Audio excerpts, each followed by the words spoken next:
নতুন সরকার আসার পর থেকেই মানুষের মনে একটা অশান্তি লেগেই আছে। আমরা দেশে থাকতে পারবো তো? আমরা রেশন পাবো তো?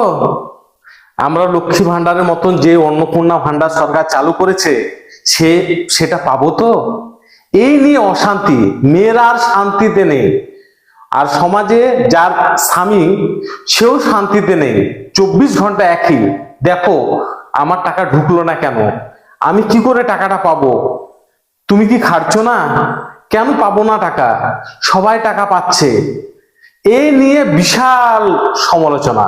তাই আমি বলছি, ভিডিওটা দেখুন আগে, তারপর বলছি।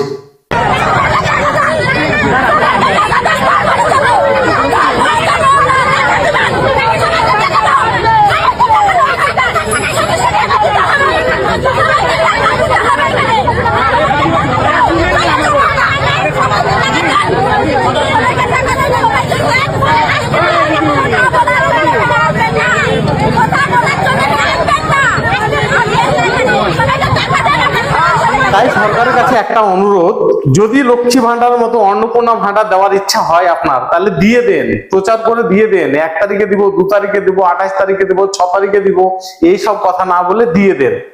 কারণ ওরা শান্তিতে নেই। আপনার এই 3000 টাকার লেগে ফ্যামিলি থেকে বাদ করে লাভ নেই। তাই বলছি, যদি দেওয়ার ইচ্ছা থাকে আপনার, সরাসরি বলুন সোশ্যাল মিডিয়ায় যে হ্যাঁ তোমরা সবাই পাবে, অমুক তারিখে পাবে, অমুক তারিখের মধ্যে পাবে। শুধু বলছেন 1 তারিখে টাকা ঢুকে গেল, 2 তারিখে টাকা ঢুকে গেল, এখন পর্যন্ত কোনো খবরই নেই। তার কি বলবো আপনাদেরকে।